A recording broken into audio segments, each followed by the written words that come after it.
nous une immense joie de nous retrouver encore sur ce plateau pour l'étude de la parole de Dieu dans ce nouveau trimestre de l'an 2024, dans cette chronique à l'école du sabbat, en espace d'étude, d'échange, de partage instructif, constructif même, de la parole de Dieu au travers des ondes de la PPT TV. Et ce quatrième trimestre de l'an 2024, nos pensées sont tournées vers une réflexion qui a pour thème les thèmes dans l'évangile selon Jean. Les thèmes dans l'évangile selon Jean. Et cette semaine, bien évidemment, l'objet de notre réflexion se tourne sur une thématique qui dit les témoins du Messie. Les témoins du Messie. Et le verset de mémoire se retrouve dans le livre de Jean, le chapitre 3, le verset 3. Mais nous sommes tellement heureux cette semaine de partager ces enseignements avec vous et avec deux frères avec lesquels nous allons un peu approfondir cet enseignement. Et bien sûr avec vous au travers de vos partages, de vos likes, au travers de vos questions en commentaire. Et le frère Janvier avec qui nous sommes, d'ailleurs, à qui je dis bienvenue. Merci, Vous vous merci. portez très bien. Oui, oui, Gloire au Seigneur. Également, merci. nous sommes avec le frère Innocent, l'habitué. Bienvenue, frère Innocent. Merci, frère Vous vous Damien. portez très bien. Très bien, par la grâce de Gloire au Dieu. Seigneur. Et tous, on se porte mieux. Et on espère que vous vous portez également bien dans vos domiciles. Mais avant de lire le verset de mémoire et d'aller dans la profondeur de ces enseignements, nous allons implorer la grâce de Dieu. Prions le Seigneur. Seigneur notre Dieu, notre Père, maintenant que le livre est ouvert, nous avons besoin de comprendre la profondeur de ces choses. Nous avons besoin de tirer profit de ces enseignements que tu nous donnes cette semaine. Permets que ceci nous construise et nous apporte plus de connaissance de toi et plus d'intimité avec toi. Au nom de Jésus-Christ. Amen. Amen. Les témoins du Messie. Les témoins du Messie. Ensemble, lisons le verset de mémoire qui se retrouve dans Jean, le chapitre 3, le verset 3, où il est écrit, Jésus lui répondit, en vérité, je te le dis, si un homme ne naît de nouveau, il ne peut voir le royaume de Dieu.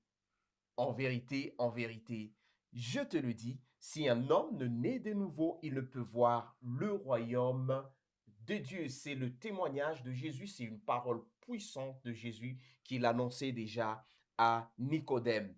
Et il est clair dans cet enseignement, d'ailleurs lorsque nous lisons les évangiles, que Jésus a beaucoup parlé de lui-même.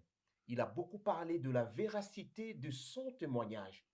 Il a beaucoup insisté sur le fait qu'il n'est pas venu des hommes, mais il est venu du Père et que tout ce qu'il accomplit, il accomplit par la volonté du Père. Il a été envoyé par le Père. Il a beaucoup insisté sur ces choses et malgré cela, les gens ne sont pas arrivés à croire en Jésus. Mais il a insisté, même au travers de miracles qu'il a accomplis. Nous pensons à ce premier miracle de la transformation de l'eau en vin. Nous passons à la multiplication de pain. Nous pensons à beaucoup de miracles qu'il a accomplis. Mais tout ça n'a pas suffi. Ce qui a poussé même l'apôtre Jean à revenir quand il rédige l'évangile à revenir sur d'autres témoignages spécifiques. Rappelons-nous que l'apôtre Jean est l'un des apôtres qui a écrit beaucoup plus de détails dans l'évangile, beaucoup plus les détails de communication, de conversation qu'a eu Jésus avec certaines personnes. Et tout ça pour ramener l'esprit de l'homme à voir qu'il y a quelque chose qui dépasse l'humain. Néanmoins, il y a certaines questions qui demeurent, qu'on se pose.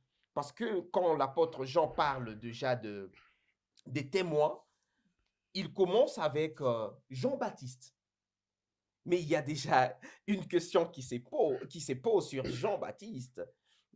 Jean-Baptiste était censé aplanir le sentier et tout ce que nous savons sur l'évangile. Mais peut-on dire de Jean-Baptiste, frère innocent, que sa mission était une réussite? Jean-Baptiste a-t-il été en mesure de conduire beaucoup d'âmes à Jésus-Christ? Parce que après un certain temps, on voit c'est comme s'il y a un silence quelque part dans les évangiles concernant réellement le résultat de la mission de Jean-Baptiste. Bon, merci beaucoup, frère Daniel, pour cette question. Mais quand nous voulons apporter les éléments de réponse, il faudra d'abord comprendre ce que nous attendons par la réussite en matière spirituelle. Et si nous regardons dans la Bible, si nous regardons même Noé, on nous dit une prédication de 120 ans, plus 7 jours de rattrapage. Il n'a que 8 personnes. Et les 8 personnes sont, lui, il est inclus, mais c'est très important aussi, son épouse, ses 3 fils et ses 3 belles-filles. Mais on a jamais dit dans la Bible que Noé a échoué. Et donc, en matière spirituelle, la réussite, c'est plutôt la qualité et non la quantité. Même le chemin, on nous dit à maintes reprises que le chemin qui mène vers le salut, c'est un chemin rétréci. Alors, si nous revenons sur Jean-Baptiste, on nous dit, même si nous mettons les critères de la quantité, de la qualité à côté, bien que c'est ça, les critères, le premier critère auquel il faut prendre en compte. Mais on nous dit que Jean-Baptiste a baptisé de multitudes dans les Jourdains. Cela veut dire que le message de Jean-Baptiste a atteint sa cible, en quelque sorte. Le message de Jean-Baptiste a atteint sa cible. Si bien que peut-être au fur et à mesure, lorsque Jésus est arrivé et qu'il soit atterri sur l'espace des pharisiens, qui misaient même les messages de Jean-Baptiste pour que les gens ne puissent pas y croire, mais nous pouvons parler avec certitude que la mission de Jean-Baptiste a été une réussite. Gloire au Seigneur. D'ailleurs, en parlant de la réussite de la mission de Jean-Baptiste, on peut se dire que Jean-Baptiste a apporté à Jésus la qualité que la quantité, parce qu'on voit, il a conduit vers Jésus un disciple qui est parti appeler Pierre. Et on voit plus tard, même après Jésus, quand Pierre prêche, c'est des multitudes qui se font baptiser, qui acceptent finalement Jésus. C'est que c'était une forme de préparation, une forme de... Bon, en fait, si nous revenons sur le verset mémorisé, on voit Jésus lorsqu'il parle à Nicodème, il utilise une figure de style que nous appelons l'anaphore horizontale. C'est une figure de style qui consiste à insister sur un fait.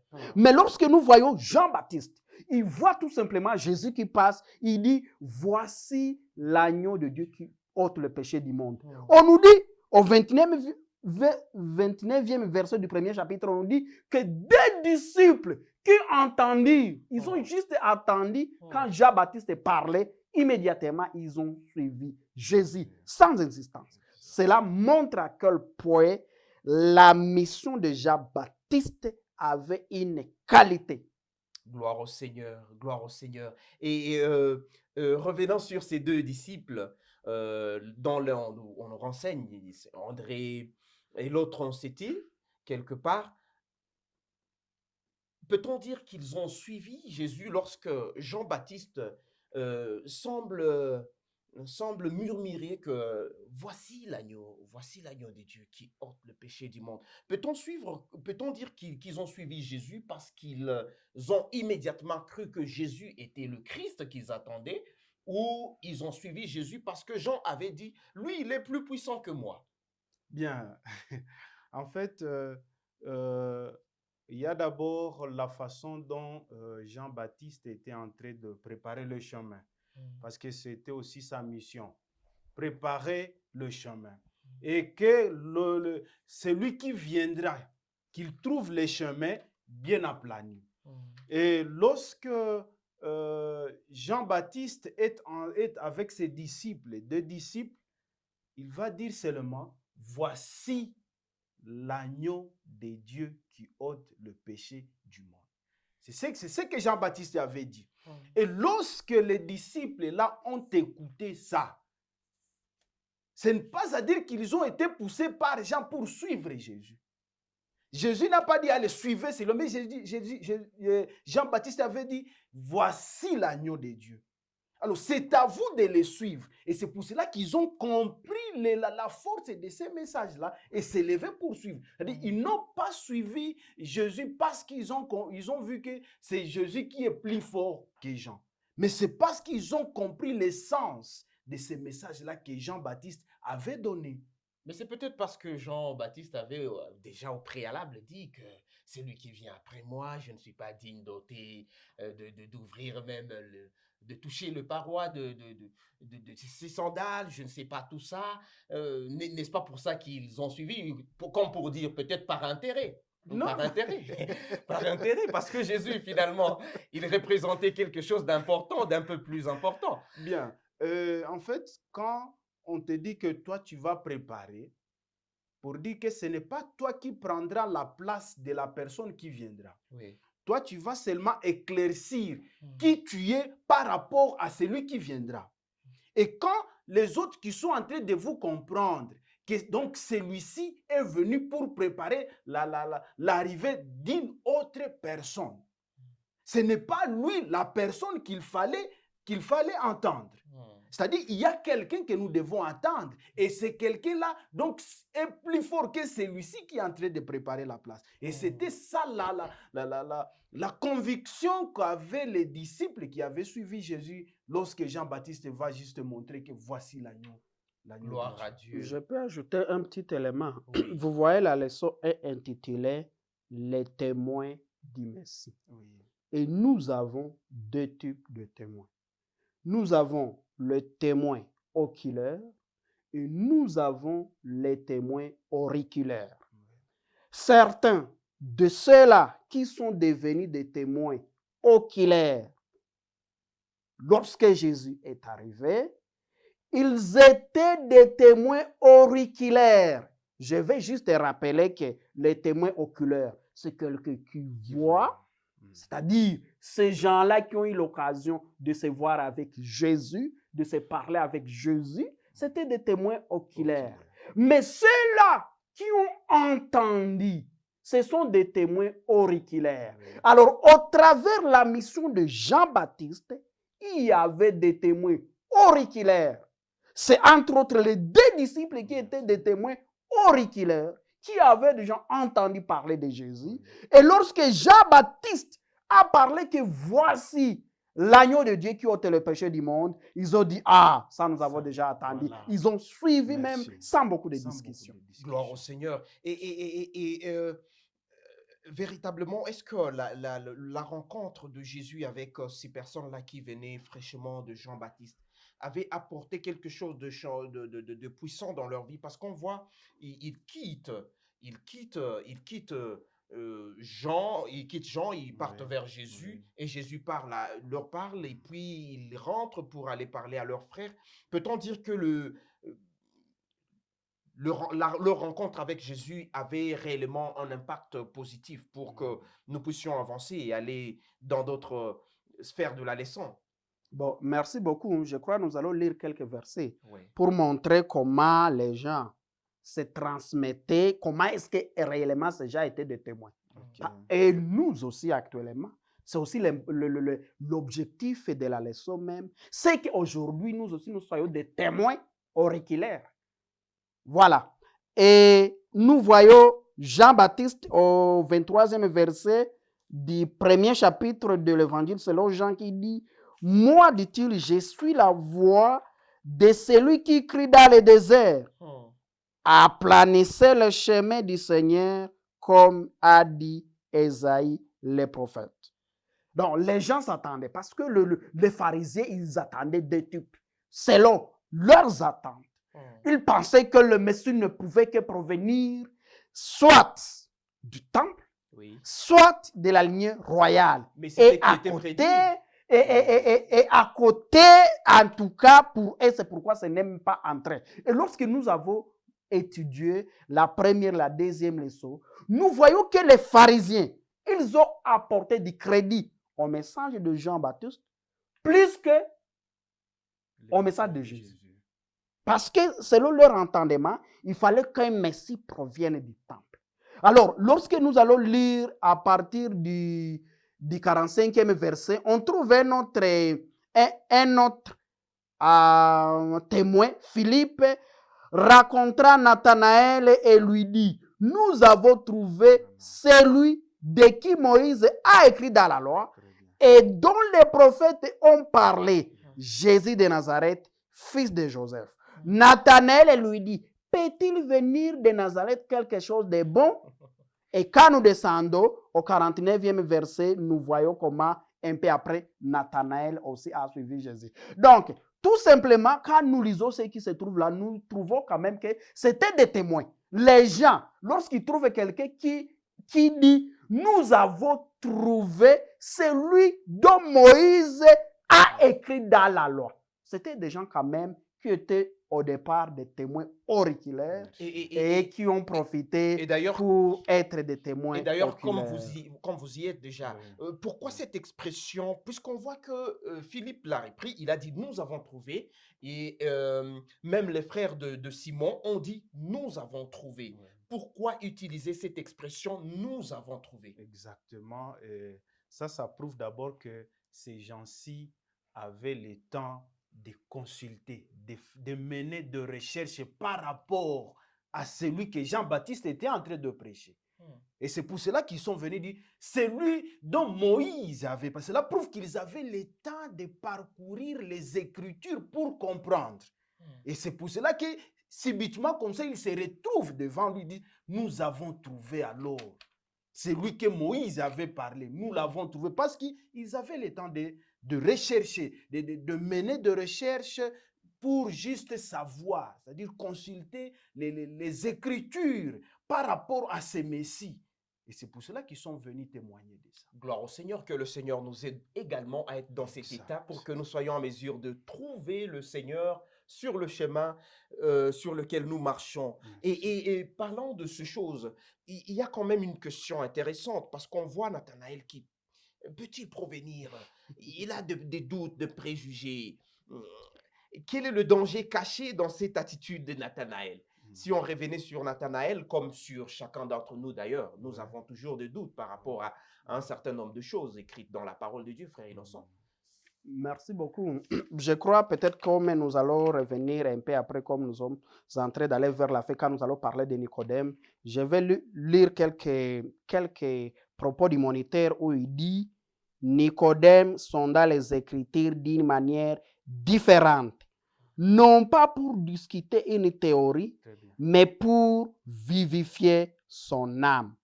Il commença de voir le royaume de Dieu parce qu'il s'est soumis à la direction du Saint-Esprit. Des fois, nous lisons la Bible avec des préjugés comme Nathanaël. Nathanaël avait des préjugés comme tout autre, comme des pharisiens.